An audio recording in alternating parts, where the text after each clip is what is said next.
Jim and Kiilu. All right, welcome to another Fireside Chat with Jim and Kiilu. We're all set here with Mr. Quigley from Chicago. James, introduce yourself. Tell us a little bit about yourself. First of all, thanks for having me, guys. James Quigley. I am just finished my term of presidency for the Illinois chapter of the Academy. Been doing the fun world of a divorce lawyer for 30 years now, and catching up a little bit now that I don't have all the emails to review and all of the administrative responsibilities, and getting through the holidays, ready for the new year.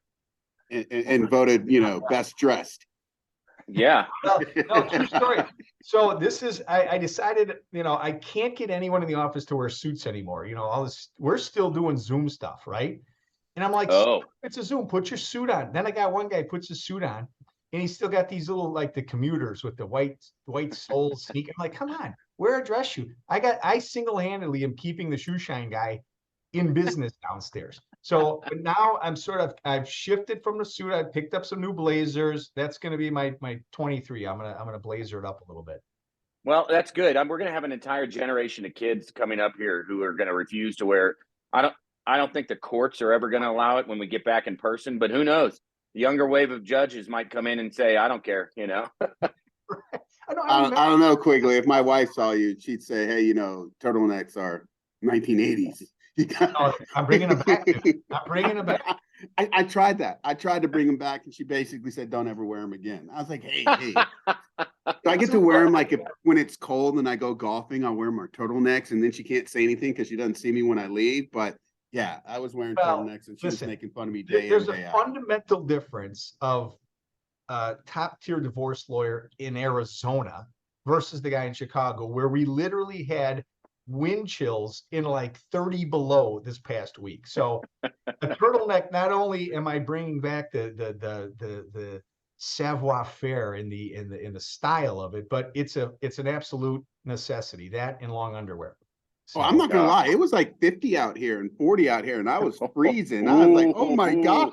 You survived. Yeah, I was like, I'm not going outside. You had to put on two vests.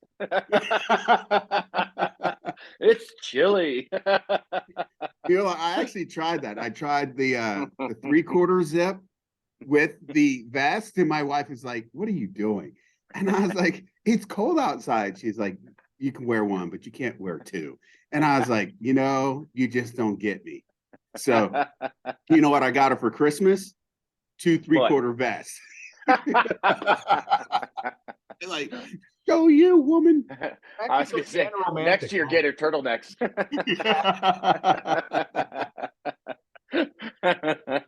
Tara's going to be so mad. Oh my gosh. She looked at him, she goes, I was like, you don't like them? She's like, they're just not me. And I was like, make them you. You got to embrace it, Find the inner vest. 99% is just confidence. That's all it is. That's right. And after that, it's just like, who cares anymore? Exactly. All right. So Kiilu, fire away. There you go. So this is our second, I think, Fireside Chat in the past, whatever, that we've actually done it at an appropriate time where we could have like drinks. For some reason, my cigar just doesn't want to work today. So maybe I won't have a true fireside. But Mueller, what are you drinking? I've got a ranch water here. So a little bit of Casamigos, a little bit of, Topo Chico and lime. I'm not quite sure I've ever had this introduction with you drinking anything other than a ranch water, but okay. Quigley, you got anything in front of you drinking at all? This is going to sound lame, but in my defense, I'm still at my office. I'm still billing hours. And I have work to do, so I just have a San Pellegrino, which you cannot see. There you go. So there we go. Nothing spiked, but if I stay here long enough, I'll add a little vodka. So, Kiilu, what do you got? I've got, who knows? It's a little bit of a seltzer with some stuff I found at Total Wine, just like a little splash of something, and that's about it. I'm sticking with my same stuff. Wait a minute. So you're drinking a wine cooler? No, Is it's that what I'm hearing? seltzer. Oh, wine Seltzer. cooler, Jim. Would you agree? It is. It's completely a wine cooler, but it's just the See, 2022 version of a wine cooler. You call it a seltzer. Hey, are you really trying to say that you have never had a California cooler? I Wait, think in like I did, but it's been a long time. right, like my senior year of high school, probably. Yeah. I got it from a sophomore in high school. Let me borrow a sip. Like, what are you talking about? Oh, wow. The hate that's coming through this Zoom, I tell you. It's going great so far. Yeah, that's good. It's a cycle. You start with that, and you get into the hard stuff. You got the Jimmy's drinking the stuff that's in his wheelhouse, and you start to get our age, and it goes then to the wine coolers, and then for me, it's just seltzer water. Yeah. Well, later on, I'm probably going to go to, I got this cool little gift for Christmas where you put like plastic in one part of the glass, and you put the glass and you put water in it, and you put the glass in the freezer. So then when you pull it out, you've got a wedge ice cube that you then just pour your drink on the side. And so I had to try that because I also got an aged barrel, like a small little barrel that fits about 750 of, bourbon or whatever you want to put in it. So I put some, I want to say I put, might have been Buffalo Trace. So I've just got it sitting in. And so it's sitting in my bar, and it got a little spigot that you can pull, and you just put it underneath. And I'm like, oh, this is awesome. Did they engrave it for you too? It says your name on the outside of that barrel? They did not do that. And I was like, that would have been cool. But I was like, but it's got a little stand that the barrel sits on. And I was like, all right, I could take this. I could really do something with this. So I start off doing, just nice and easy so that Mary doesn't have to edit a lot of stuff at the end of this, because, if I started drinking bourbon from the very beginning, we might be in trouble. Well, the closest story I have to bourbon, I'm not a bourbon drinker. So we remodeled, we got a place downtown, Empty Nesters. We got a place downtown in the city here, and we remodeled it and got the new appliances. So of course it's got the ice maker. It's got the freezer section down low. So had it for a day or two, pull the thing out to get some ice cream, because that's really my drink of choice, which is a chocolate shake. And I pull it out, and it's got a secondary ice maker with these ice balls. Oh, wow. And it's bigger than a golf ball, not as big as a baseball. So my son, 24, who I told you is down in Miami, hopefully safe, not getting arrested. He's the whiskeys and the bourbons and all the cool stuff these days. I used to, no, Dad, you just put one of those in the drink if that's what it's for. So I got ice. So if you guys ever are in town, for the next national meeting, you guys come in, we'll have you over, and I'll have a 1 ice ball drink for you guys ready to go. I love those ice balls. Now, how is it made? Because I used to do them, and it was almost like this, I don't know, plastic type stuff where it had a little hole in the middle, and you filled it up, and it had a tray of 4, and it came out as your little ice ball. And so then I've seen them when you can do them individual. How are your ice balls made? I don't even know. There's a tray, and so like when you pull the freezer thing out, it's like a double-decker freezer. And on the top tray of the double decker is like a pan, and the balls just appear.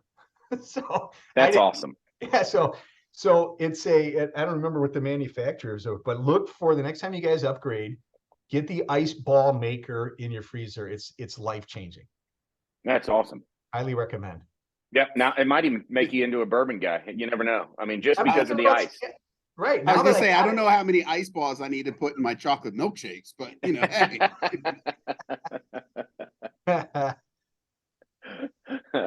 Okay, so here, now getting down to business. What do you think, James? What's some of your best American Academy trips that you've taken?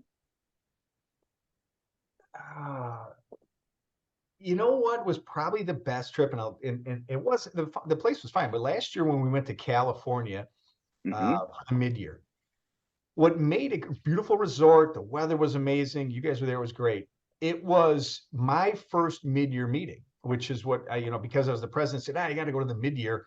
Our chapter hasn't historically done a great job of saying to the broader fellowship, hey, get down there, let's be a presence.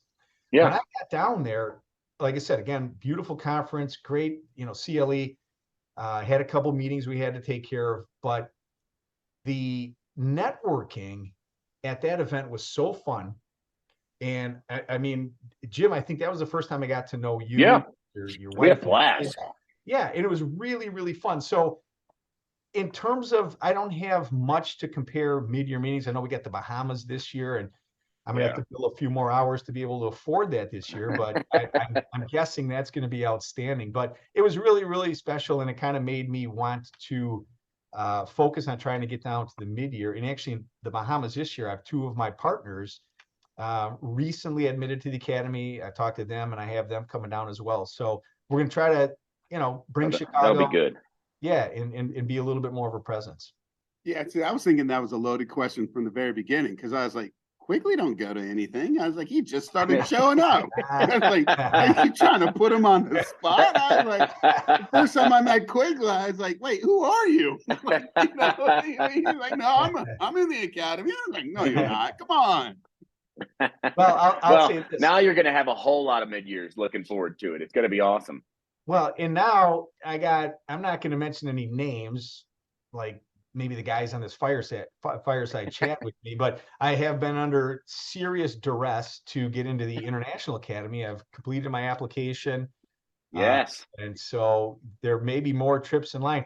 Actually, and you guys know too, the ACFTL has had some really nice conferences. I've been doing that for quite a while, but honestly, the Academy mid-year, much better energy, and really it's a lot more laid back. It's so different. And, I can't imagine. So like when you guys have, I mean, the November meeting for you, do you get pulled away to work all the time? Because I hate having conferences in Dallas. It sucks. I'm never gone. Yeah. First of all, I don't know why. I mean, I get it historically, it's the way it's been, but having the annual Academy seminar in Chicago in November makes zero. So we actually got some decent weather this year. It wasn't bad. But November in Chicago versus any time from like May through October, it's such a different energy here. But to your point, when it's in your hometown, you go and people are like, where are you going? I'm running over to, I got a seminar. Like, but okay, what time you be back? We got a meeting at this time. So it's when you go somewhere, you're there for a purpose. Your energy's there. Your networking is there. It's when it's in your hometown. I had 4 nights of different dinners. Jim, we had dinner. It's just kind of like you get some social interaction, but you don't really feel like you're at the conference, if that makes sense. Because you also had people walking up to you like, oh my gosh, didn't I see you walking across the street? Because I think you had like, what was it? That suit. Well, I don't know what the color of that suit was. We were like, didn't we see you walking down the street? We just thought you were a celebrity. We were like, oh my God, because you were just strutting and wearing it. Yeah. Like that's Quigley. It's a true story. And I don't know, Jim, if you knew that, but I don't remember even who that was, Kiilu. But my place downtown is not even a mile from my office. And so I'm just walking down Randolph Street, crossing Michigan Avenue, minding my business, but apparently had the Magnum strut going or whatever was happening. And Kiilu introduces me to someone at the conference and like, wait, were you walking on Michigan Avenue and this and that? And so that was my claim to fame for today. He forgot to leave out the part where he had the shaft band, people marching behind him. I usually roll with an entourage. He's got a JBL speaker that he attaches to his on my divvy bike. That's perfect. So wait, now where did you grow up? Are you from Chicago originally? I'm not from Chicago. So I grew up in West Bend, Wisconsin. So it's maybe 40 minutes outside, a little north and west of Milwaukee, Wisconsin. So true story, my passion, believe it or not, isn't always being a divorce lawyer. I have a farm. And so, Jim, we talked about this because so I've got a farm up there, 72 acres, and I'm in the process of remodeling the barn because in that area of Wisconsin, the barn weddings is a huge deal. So there's not a lot of venue space in Milwaukee. And so completely renovated the 100-year-old farmhouse. I'm doing the barn now. It's a big undertaking, but I love Oh, being, that'll be awesome. yeah. It's getting out of the city too. There's just something about your my blood pressure drops the second I get, 30 minutes outside of Dallas. I'm like, totally different. No, I mean, Yeah, for me, to be honest, I bought it. I closed August of 2020. And so what happened was, I had a brother that was growing hemp, and we were going to do all this CBD stuff, and realized pretty quickly we're not real farmers. But COVID hit, and Not many farmers wear turtlenecks, but that's okay. That's a different story. I got my overalls. Okay, good. Turtlenecks and an entourage, but hey, Yeah. Go ahead. But no, it was when COVID hit. I called up my brother. I'm like, dude, I can't do this. We did the 3 week. We're going to flatten the curve. Then 3 weeks turned into next month. And next, I'm like, I can't do this. I was like a caged animal. And we started looking, found this farm. It's right outside of the town I grew up in, and it was like magic. And so, like, to me, you talk about lowering your blood pressure, Jimmy. It was like, it still is. I mean, I go up there. People are like, "Where'd you get that suntan?" I'm like, cutting grass. And like, what? Yeah, like I got so much grass. I just get out there, get the headphones on. I got Marley playing. And I'm driving around. Like, it's my heaven. Love it. Okay, now what driving kind of around or walking listening? around? Which one was it? Well, a tractor. You don't walk around with. You don't walk 72 acres. All right, just making sure, because you have the strut going. Because I'm trying to figure out, you're on a tractor like this. No. If you've got a push mower, I'm coming because I just want to see it. Okay. He's got one of the old ones that. He got the band behind him. No, I'm looking for like one of those commercial grade ones that goes like 40 miles an hour. Like, when you do a zero turn, I got a zero Quigley, turn. the zero turn's easy, but yeah, you go the commercial grade tractor and all that. Oh my God, it's awesome. Yeah, game changer. And then you get it enclosed and it's air conditioned, heated. It's awesome. I'm not Bluetooth. Or you roll like me and get artificial graft, and you ain't got to cut crap. Yeah. Okay, now wait. When you are riding around, what kind of music are you listening to? What do you like? I like a good reggae. So Bob Marley is always in the mix. I will flash back to, look, I'm a guy of the 80s and 90s, right? Graduated. So I will go back, and I was a big 80s R&B guy. So I'll play the old throwback sometimes.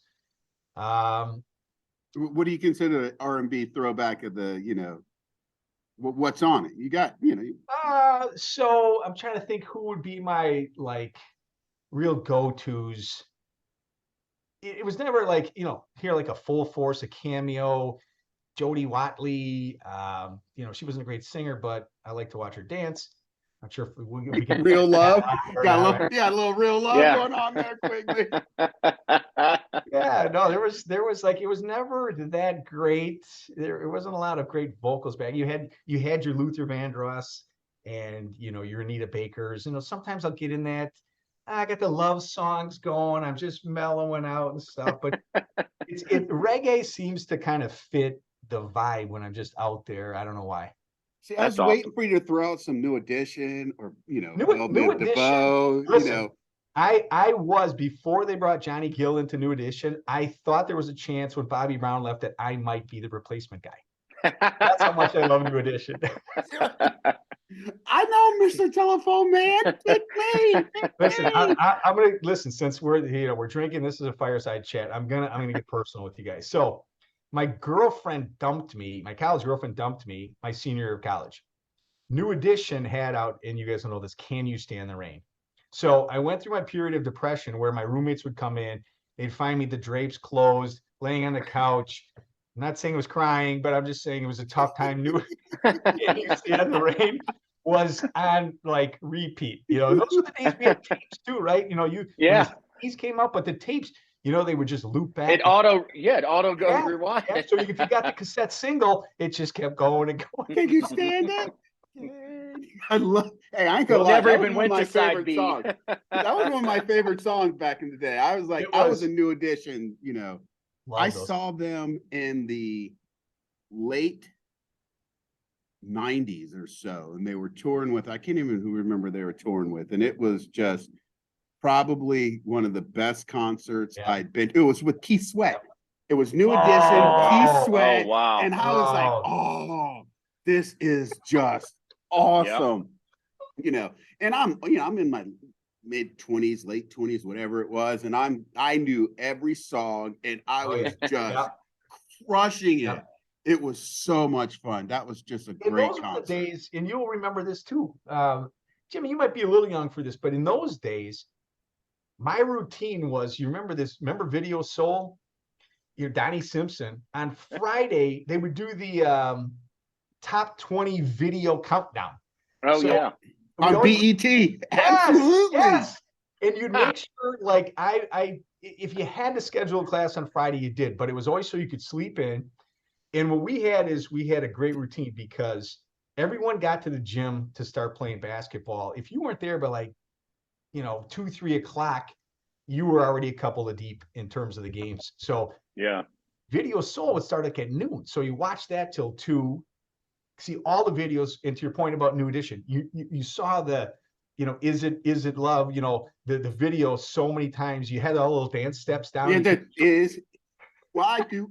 Yeah. Oh, absolutely. And then, the guy comes in because they don't know how to do the dance, and he like yells at him, and then he leaves and shuts the door, and then they start getting the dance, and it's like, oh hell yeah! And you're doing the dance with them, and Yeah. Oh, but yeah. those were great days because then, and back in those days too, it's like, you had you didn't have a lot to choose from. Now I come to the office every day, people are like, hey, you got to start watching this new series, and I'm like, how do you guys watch all these series? Like we had. Why aren't you billing? I'm like that too, but like back then you had the Cosbys on Thursday night. Oh, yeah. You had Miami Vice and you had LA Law. Like those were the shows. And it was a family event. Like your family watched, because there was one TV. It's like you sat down watching the one TV together. Like things have totally changed. Or you had the beta, or you had the VHS where you taped every single show. And then all of a sudden you sat down as a family, and then you watched it. But oh my gosh. Isn't it? You record over. And don't forget about Family Matters. You gotta throw Family Matters up in that. Family Matters. Another classic. Yeah. It was interesting because when I think Room back, 227. you think about where we are with yesterday, I left my office and I left my phone in there. So I'm frantically trying to figure out, I got to get back to my office. Damn it, my phone. Like, oh my God, I don't have my phone. And you think of like all of the stuff with streaming and music and this and that, you can hear any song you want anytime. In the old days, back then, I thought it was so cool. One of my buddies hooked me up with a mixing board. And so you've got your double tape deck, you got your CD player, it's all connected. And it went from your mixtapes, right, which were awesome. You could then blend the one song because when you were a kid, you had to listen on the radio. Oh, here's the New Edition. Yeah, hit record. Candy Girl. Hit record. And then the guy starts talking at the end of it. And then it went from that to CDs and like, wow, this is amazing. You can put whatever song you want and this and that. To now it's just like, it's pull it up on your phone. You guys got headphones on. It's just like, no one knows what it feels like. I have to wait 2 hours because you just missed your favorite song. So then you got to sit by the radio for 2 hours for that song to come on. And then you got to time it correctly just so that you could press play and record at the same time on your tape deck that you could get your song. And then you'd have all those and you'd have a bunch of songs like mixed like that. But now it's just like, hey, did you hear that song? No, I didn't hear it. Boop, boop, boop, Spotify, boom, here it is. It's so crazy. But that's why no one has patience anymore. They don't. But thank God for all of the three of us on this screen. I have a feeling we wouldn't have the jobs we do if they had cell phones with cameras and videos while we were in college or even grad school. No. I don't know what you're talking about. I have no clue. No clue. As I say, is there a film of it? If not, I think I've got one of me not stealing your watch, Kiilu. Yeah, that's still one of my favorites. Looking across the room. Hey, you see that? That'll have to be Fireside Chat Part 2 again. That's a good story. That's a great story. Jim sitting across the room showing me my watch, and I'm like, "What the?" Like, hey, you gave it to me. Scratching your head like wait a minute. That's right. He goes, I didn't give it to you. I was like, all right, here, watch this video. I played a video for him. He's like, I did give you my watch. That's right. Yep. That's right. Uh-huh. Yeah. So, what's one of your, like, if movie genre, like what's one of your favorite movies? Doesn't have to be just one. My kids always ask me that, like, Dad, what's your favorite?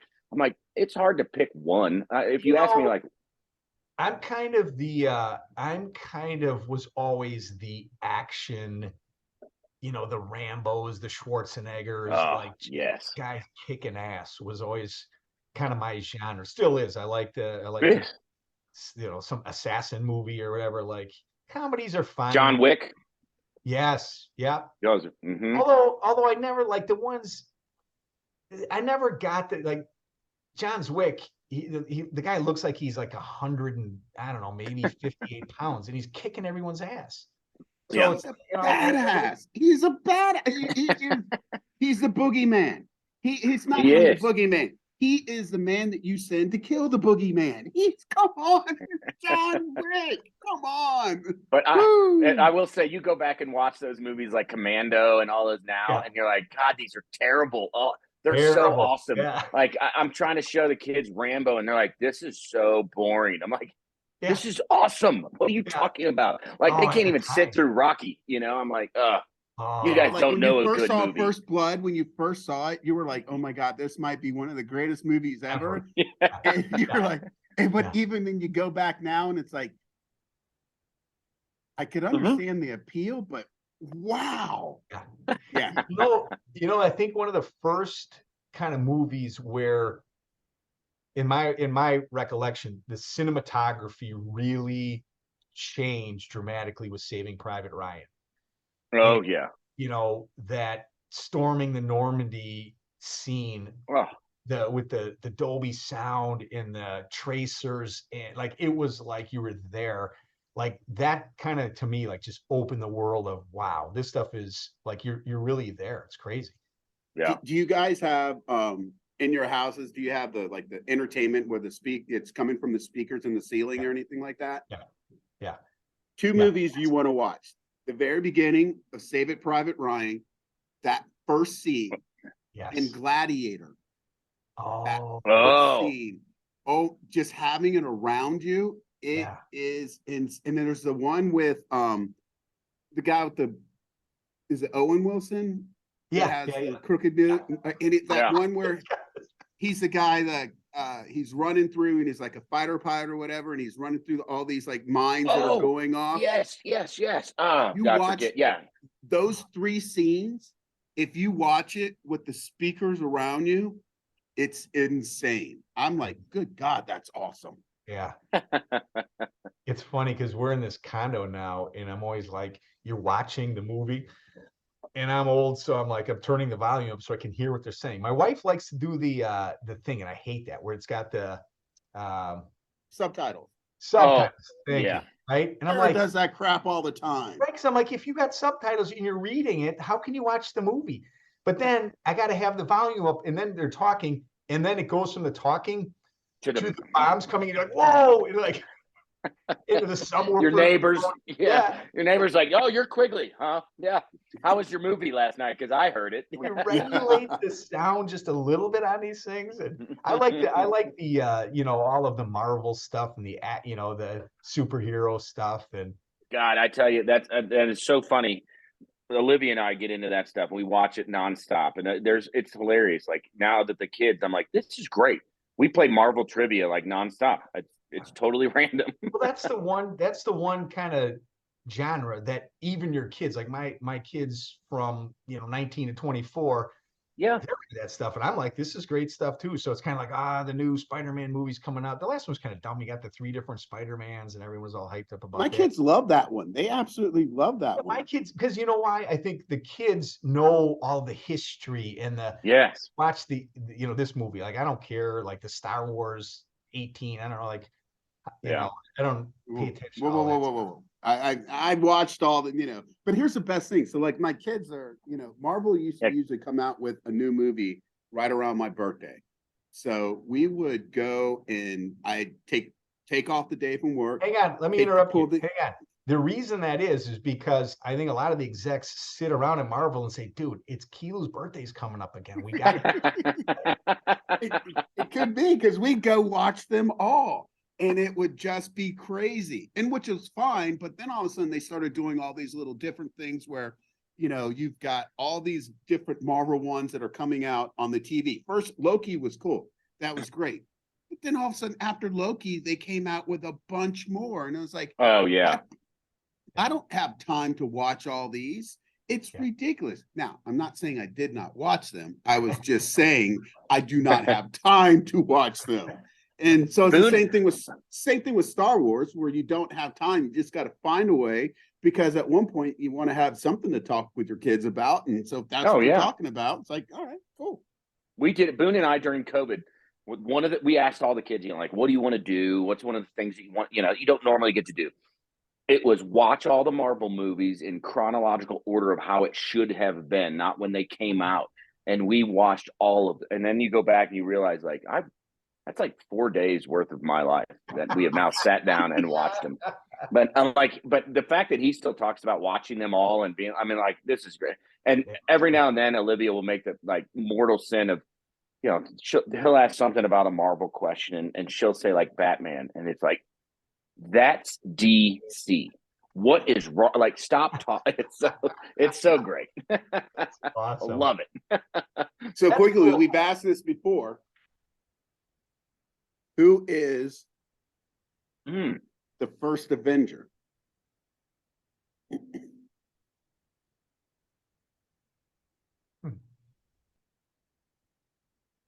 Trivia. I'm guessing. God, I can't even like who's the main guy? You're gonna say he's the human who's just got all the technology. He's got the Stark Enterprises, whatever. What why am I drawing? You're not saying Iron Man. Iron Man, yeah. It's not gonna be Iron Man. It's not Iron Man? Nope.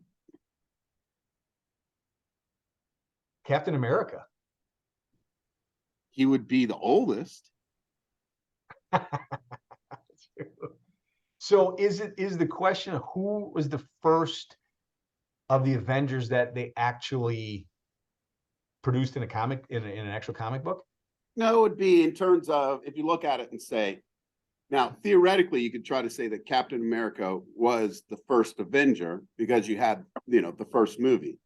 But it's really Captain Marvel, because after Captain Marvel, that's when Nick Fury created the Avengers and the Avengers Initiative, and it was with Captain Marvel. Well, if you had asked me who's the hottest, and I don't even know if she's technically an Avenger, but I would have said, at my age, I would have said Linda Carter as Wonder Woman in the 70s. But that's DC. Is she really? Yes. Oh my God.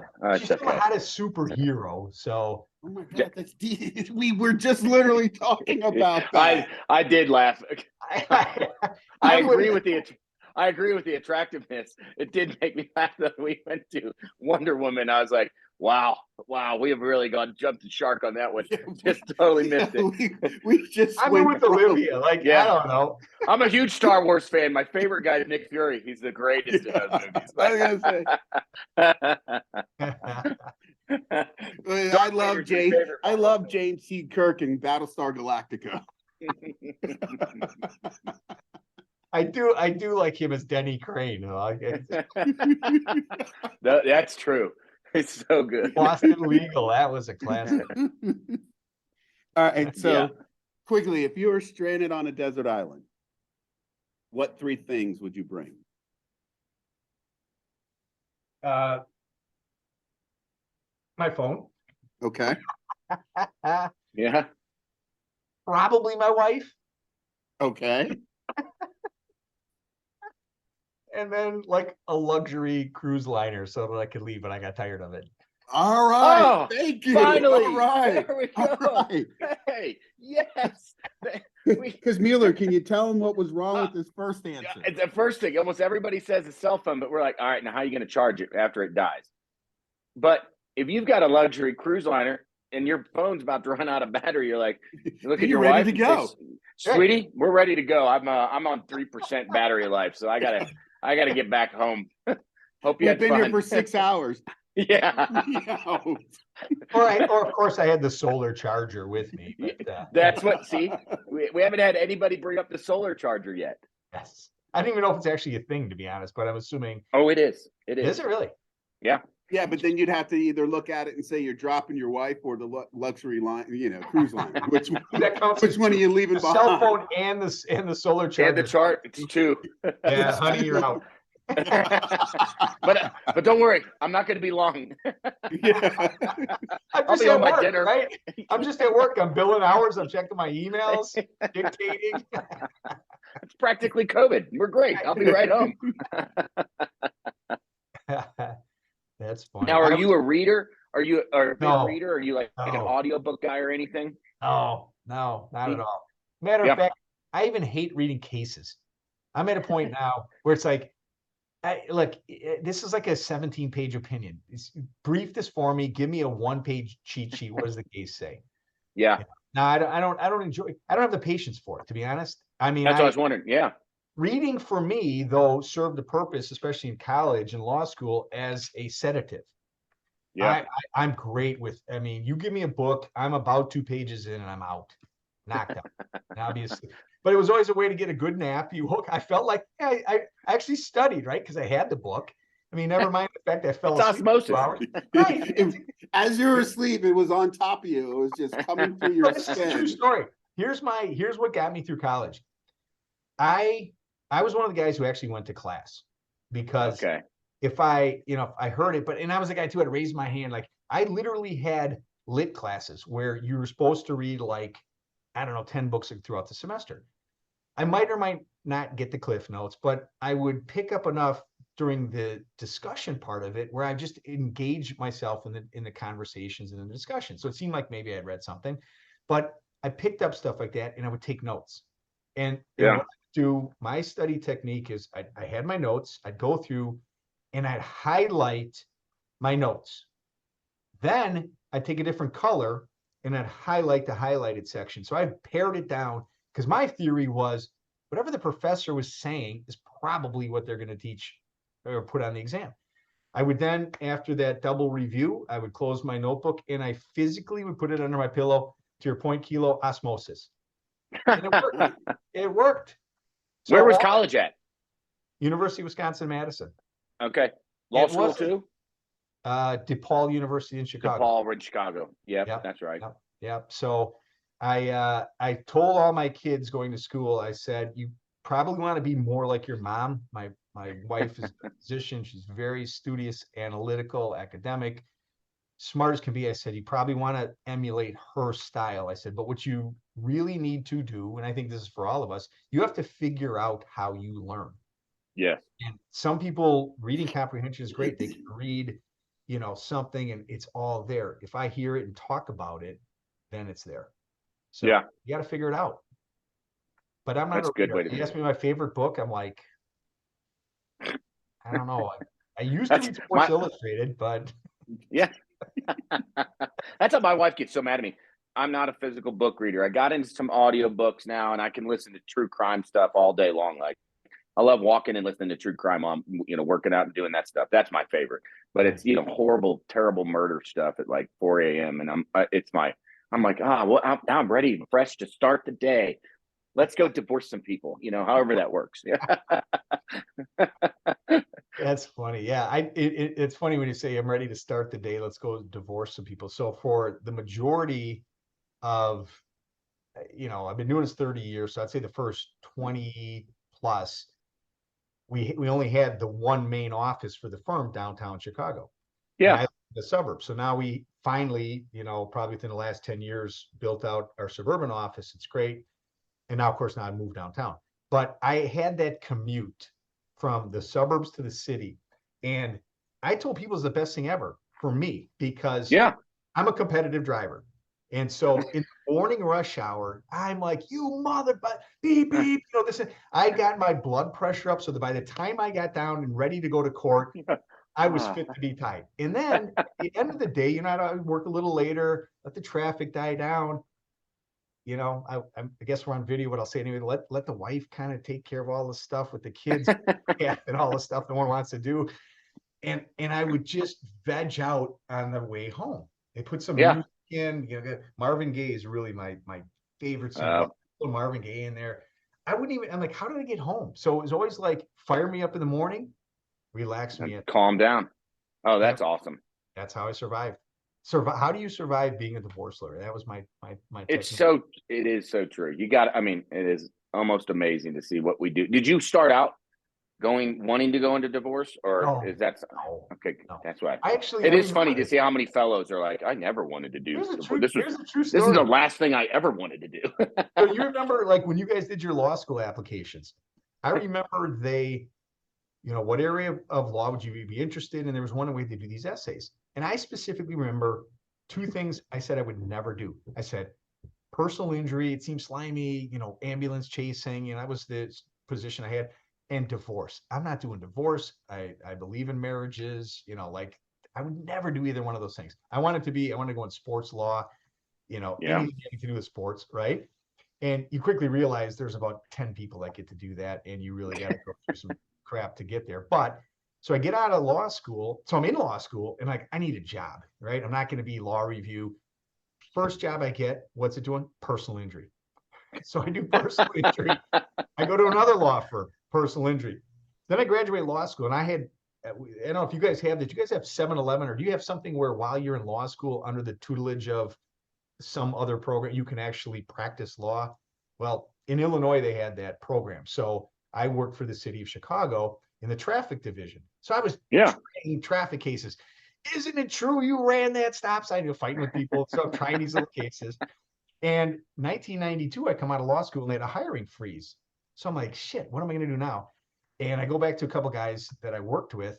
And the one guy had a relationship with the then police union for the FOP, which is a really big union here in Chicago, in the Chicagoland area. And so he sold his firm to the union as a one-stop shop. We do it all. We will give discounts to the union. The union pays me. It's a great business model. But the problem is he didn't have a divorce guy. So I remember, I don't have a job. He comes in, he's like, you know, they were sending me to traffic court. They'd said I'd do anything, you know, here, somebody got pinched for, you know, some drugs, go to criminal court. I was running around doing anything. He goes, Quiggs, you want to be the divorce guy? The one thing I said I was never going to do it. And I said, are you going to pay me every week? He said, yep. I said, I'm in. So that was my entry to being, but what I found in that is I actually like interacting with people.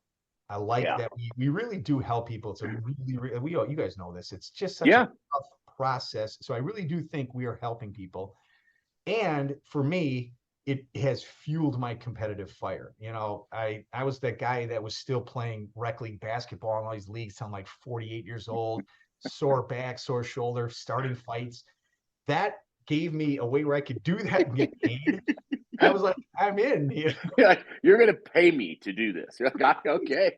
And truthfully, there's probably more courtroom time doing that, you know, than anything else. I laughed. I did commercial litigation, which was like a lot of paperwork and discovery. And then you become, you know, family law attorney. And next thing you know, you're in court all the time. Yeah. Yeah. No, it's, you know, to me, where we are here, especially in Chicago, it's in your jurisdictions might be a lot different. It's not what it was. We're not back. We have kind of this, they call it a hybrid thing, which basically the judges can allow in-person stuff if the judge wants. Yeah.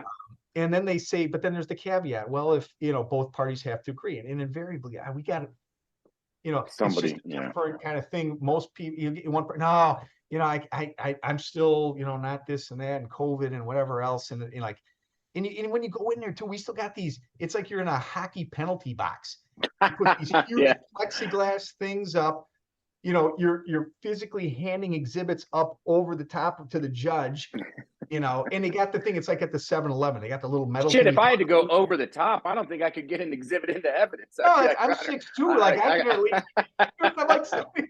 It's so I bad. carry a step stool to Oh, the courtroom. yeah. I live in Arizona, so I have no clue what you guys are talking about. We're like, COVID, that's not real. I have real strong feelings about it because our practice, like when I started and we were having this conversation, you asked me and how much I really enjoyed the mid-year academy meeting this past year.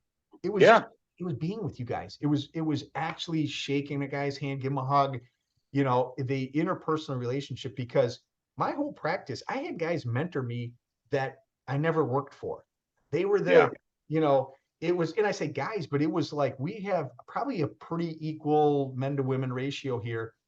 And as people, there was one old time lawyer, and she's not that old, Rochelle Grimbaugh had his trial. I was really young, and I was and we fought it out, big trial, and this and that. She became one of my like mentors and friends, and you'd see her over there hugging a kiss, and it was like you built these relationships with other lawyers, and you got things done in the halls of the courtroom, and you got to know the judges. They pull you back in chambers for a pre-trial conference. You'd spend the first 10 minutes talking about their kids and your kids and this and that and how goofy this person is and that. And then they'd say, all right, what are we going to do in this? All right, well, we're going to do this and we're going to, okay, good. And you had these relationships and things worked.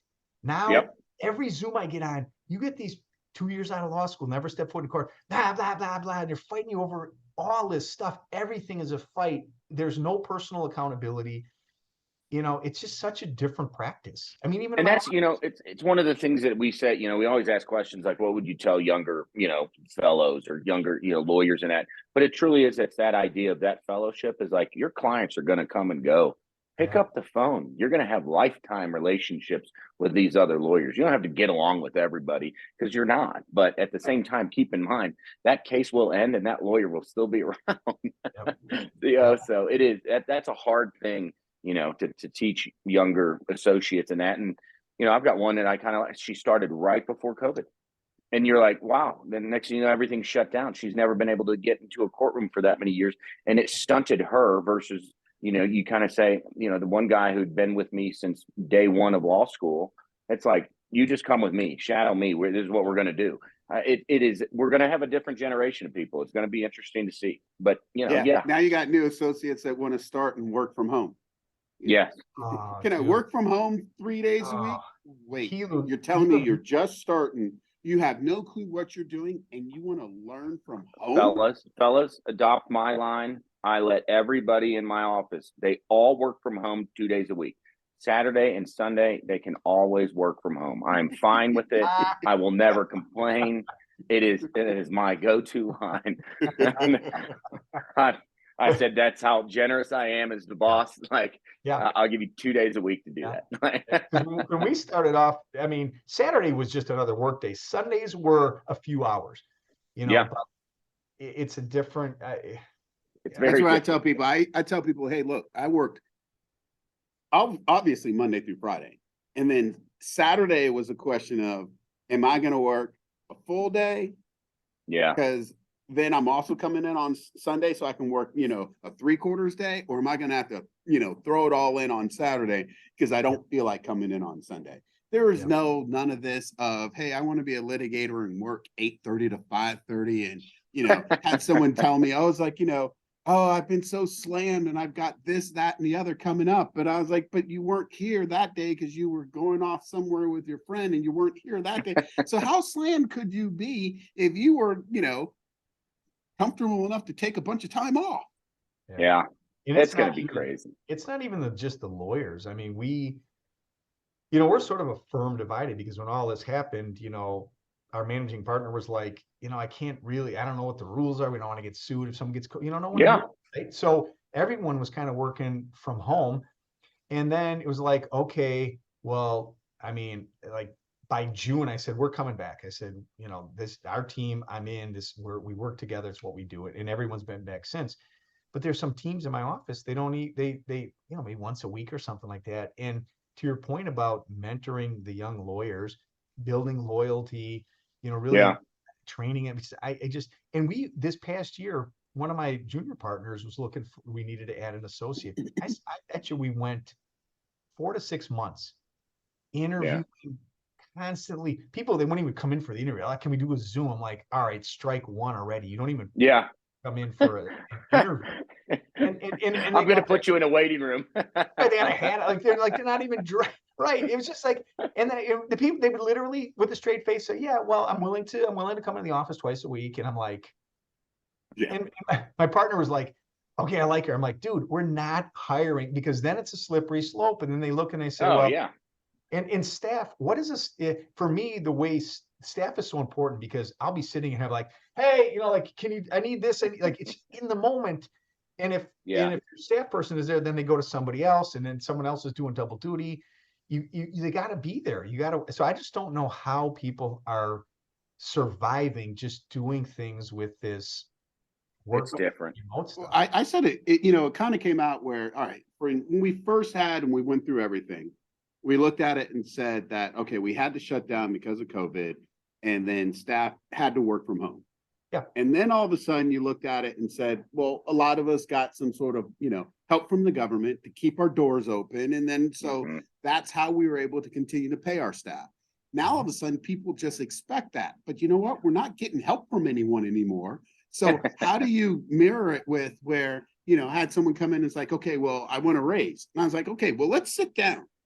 Let's sit down and look at your hours. Let's sit down and say, if I got to give you a big piece of this pot, that it's not just your salary that I'm paying, because I got to pay for computers. I got to pay for this. I got to pay for all this stuff. You get a portion of that. If you're not even, meeting what you're supposed to do, how can you get, any sort of raise? Then you get the support staff that says, hey, you know what? How much can I work from home? And I'm thinking like, well, how do you understand how I'm going to you can understand office policies before you even get to start working from home. So how do you even plan on learning your job and learning, KD law if you're doing it from home? And so my wife tells me, well, you got to start changing. And I was like, hell, I'll think about it once they prove themselves. And I might say you could work a day here or there from home, but you got to at least learn, because each firm is different in how they do these things. So how do you just expect to just walk in and be like, I've plenty of people, Quigley, I've been like, they say, hey, I want to work from home. Hey, thank you. It's been and I do all my stuff via Zoom because I don't need for you to come in. I can figure out, because here's the thing, you got to come in. Then all of a sudden you've done the trek to come into the office, and the first thing you say is like, I want to work from home. I know it's over. So what? I got to sit around for the next half hour and entertain. No, but you know what? I love that, because you took the time, you drove here, you took a train, bus, whatever it is, to come into my office to have an interview, and you tell me I'm willing to work in the office for 2 weeks. Guess what? You just had a long trek. I'm not validating your parking, and this is a 10-minute interview. Don't care. But you know what? Here's what I found, and I believe this, and I've said this to my kids. I said, in this environment, I said, you will work in these companies and firms or whatever, you get all these rights, and hey, my boys will get 4 months of paternity leave. I had 4 hours, but and you can take advantage of this. I said, if you show up, if you're the person in the office, I said, you're going to be ahead of most everyone in your generation. And what I found here is it's hard and it takes time to find those people, but when you do, and I've been really, really fortunate. Man, I got soldiers, I got people on the team. They just grind. So you'll find the people with that old school mentality, work late, work weekends. It's not for everybody in this generation, but I keep telling them, you guys are the ones. Like, I got one of my partners been with me 20 years. We just made her an equity partner. 2 kids, works her ass off. She's in the office every day. My junior partner, we just made him an income partner and he's here every night. To me, if you look around, you see the people that are busting their ass. There's still in my opinion, there's still no substitution for being in an office, working together, focused. You're there to work that day, the camaraderie of that, and the hard work.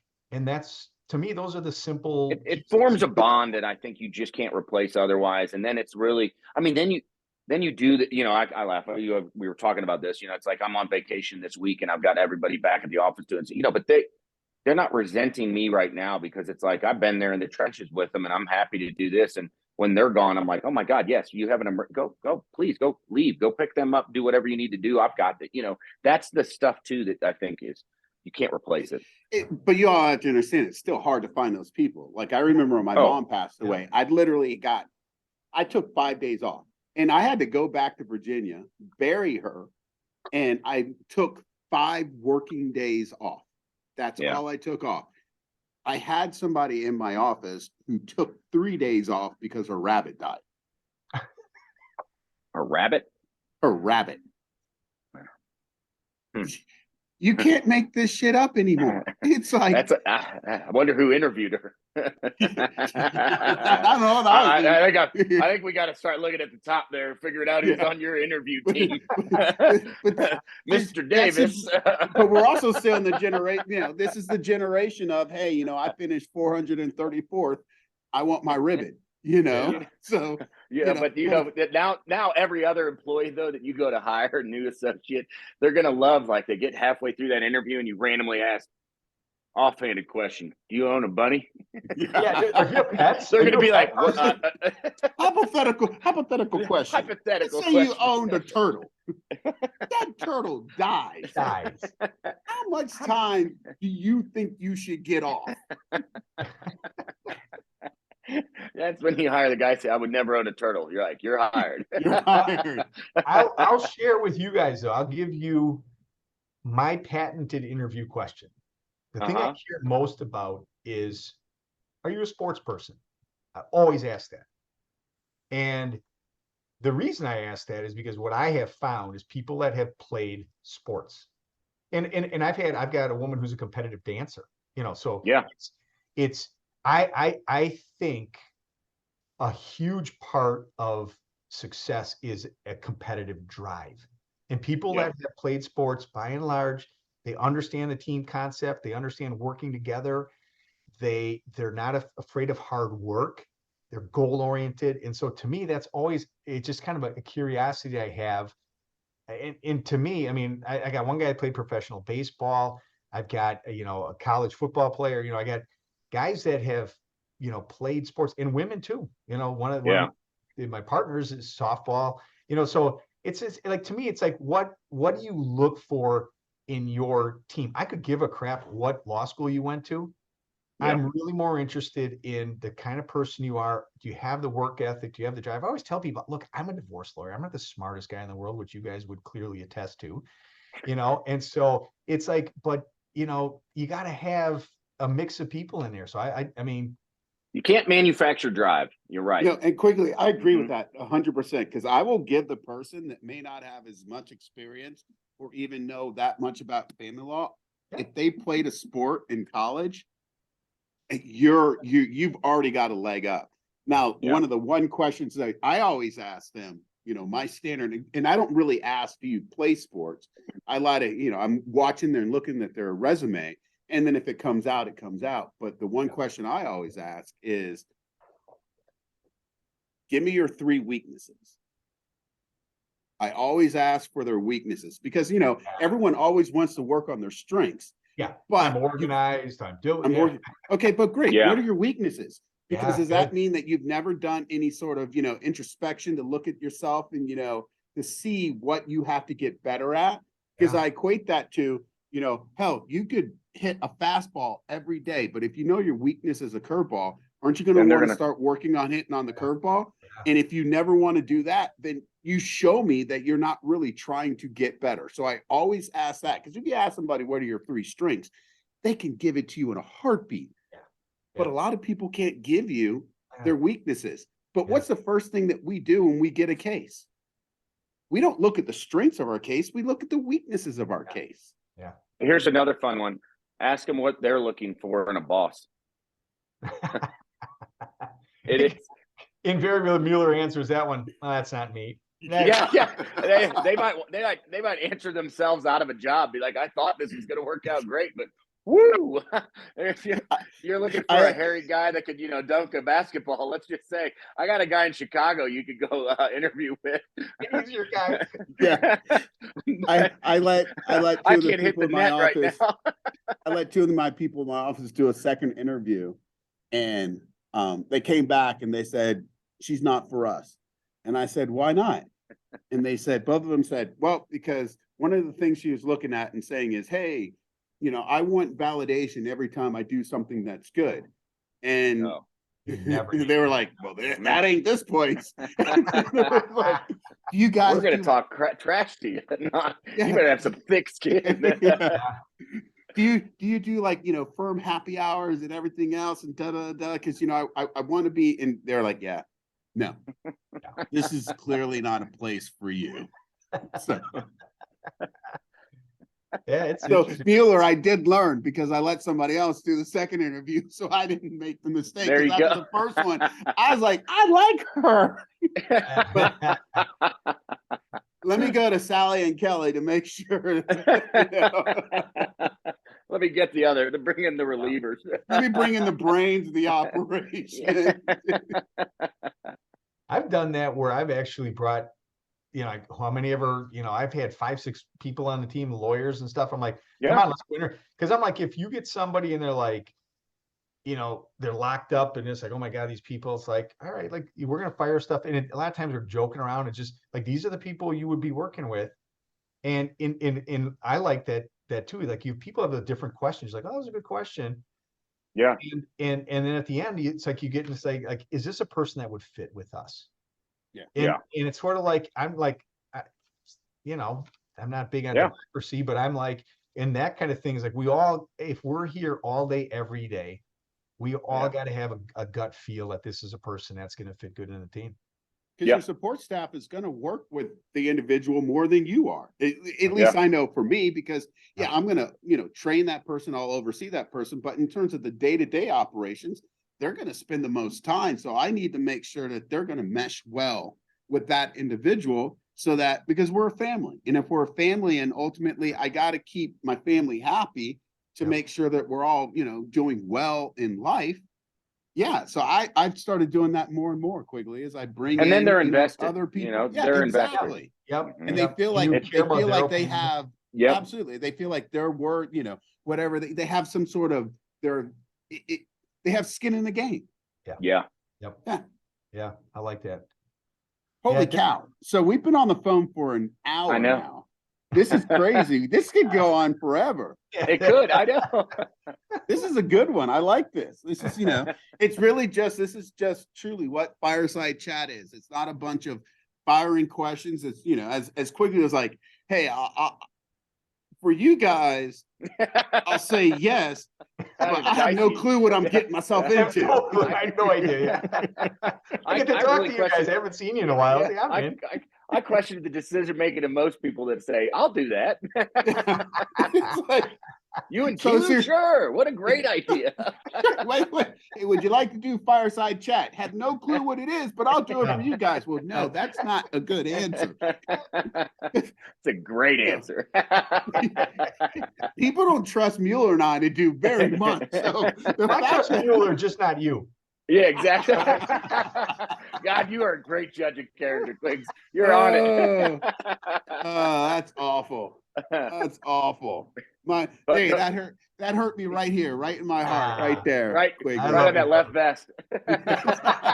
Oh no, look, this is full. This is a full, wow. I'm outside. Nice. I'm outside. It's cold. Okay. It's chilly. It's like 48, 49. 48, 50. Yeah, he's rough. It is. I will tell you right now, I'm telling you, it is cold out here. And it 62. is as he grabs his shawl. Degrees. 58 degrees. True story. I don't know if this thing picks this up. Look at this. Oh, wow. Chicago. Look at that. 50 freaking degrees. 54.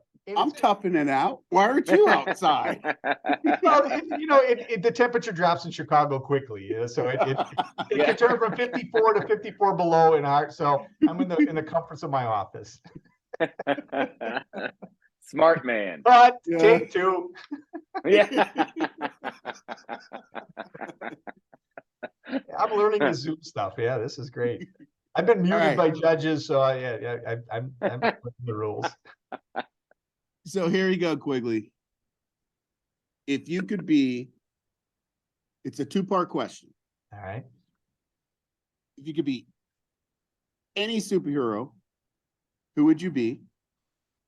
And if you could have any superhero power, what would it be? Well, it's interesting because when you were saying if you could be any, superstar, I was immediately going to Jordan. But as far as superhero, I got to go with Superman. Like, to me, Superman, he just does everything anybody else can do. And he's stronger, faster. He's got the vision thing going. He can, fly around the world. He run around the world. He's just like, other than kryptonite, which I've never seen kryptonite, so I don't even believe there is kryptonite. I would assume I would be invincible if I was Superman. So I would go Superman. Nice. And as far as the trait that I would most want in a superhero is pretty much just to like crush people in whatever you do. I love that. All right. I do like that. Just want to crush people. I don't care what it is. I'm done with you. Crush people. It's taking what we do as lawyers and enhancing that, right? God, perfect. I love that answer. And I used and it's funny because I used to think that would be Superman would be the ultimate. Yeah. Until I just saw Black Adam. I haven't seen that yet. Oh, that's a good one. And I'm But like, could me and Mueller be Black Adam? I don't think so. well, Bueller's bald. You're Yeah. tall. So you put it together. There you go. You said you mow a little bit more lawn so you get your tan. Get my tan back, right? And Right. I was saying maybe one of your kids could be Black Adam. What is Black Adam's deal? Like, what makes him a superhero? So he's actually like an anti-hero. He's one of the first like anti-heroes, interestingly enough, that kind of came out where he is one of the first evil villains against Shazam, but he has like every power known to man. He's basically the Captain Marvel to the DC universe. Yeah. It's crazy. But he's actually started out as a bad guy that then becomes like this anti-hero. It's kind of cool. But what's his talent? What does he got to do? Everything. He can fly. He can throw lightning out of his hands, which is where Superman has it come out of his eyes. He can come out of his hands. He's got super strength. The dude can do everything. Okay. Interesting. You'll have to watch that one. You'll like it. Yeah. So if does he have his version of kryptonite? No, not that not that we've seen yet. He has to say the word Shazam, and that takes away his powers. Yeah. Oh, really? So he controls it. Yeah. Huh. I'm still not buying it. I think Superman would kick his ass. But I haven't seen the movie yet. Superman comes at the If I couldn't be Superman, then I would probably go with the Hulk. Just to be the biggest, baddest, like I'd rather not be green, right? But yeah, but he's just like he's a crusher. He's always got like throwing tanks around and smashing through buildings. Hey, Olivia. She can't hear you, but yeah. Well, hey, you know what? I guess it's been an hour. But the whole thing about the Hulk is like, he just controls his anger, right? Because he's always mad. And the way you seem to like it always being mad, and you're just mad at controlling your anger. You sound more like the Hulk. No, but I couldn't. You're right. I couldn't be the Hulk because I would always be the Hulk. I could never go back to being Banner. Mad. The Hulk is always mad. It's just a matter of controlling his anger. And so it sounds like on the way to work, you'd be the Hulk with your road rage. And then on the way home, you'd be Banner with your listening to, Donnie Simpson. Marvin Gaye. Yeah. Donnie Simpson's, because I grew up in Virginia, and Donnie Simpson used to have on WPGC, he also had a radio station as well. And so, maybe listening to that would make you Bruce Banner. Me out. Yeah. Yeah. I like the idea of coming into court and just having the green muscles and just like banging into people, like crushing the elevator doors open. But that would be. Then the judge rules and you turn into Banner. Thank you, Judge. Have a great day. Walks away naked. Quigley's pants don't fit. What's the deal? They're all ripped up. This is awesome. Yeah, I've been going through a lot of jackets and turtlenecks if I had to. Oh my God. He just has a turtleneck that's all ripped. No, the turtleneck would be great because it just expands. Like it was just like, Wait, I'm glad it's an actual turtleneck and it's not just like the Dickie. oh no, Yeah. this is the real. Yeah, that was like something I remember. Like some kids, like in 6th grade, had a Dickie. I was like, "Wait, where's your shirt? Like, how's that even like a thing?" No, this is it. Then Quigley started, shopping at, what is it? Is it JT Crew or whatever that J. Crew. You got J. Crew and you got LL Bean, That's too high end for me. I'm like now it's yeah. No, you are not. You are. What's the place now? It's something Brothers. It's Brooks Brothers. You got Brooks Brothers, and then Jose Banks. Oh yeah. Yeah. Men's Warehouse, couple of burners. Yeah. No, you're not Yeah. shopping at Men's Warehouse. I To get a turtleneck, you might have to. I had to start. Does Amazon have a brand that they can send you? I don't know. I'll look for you.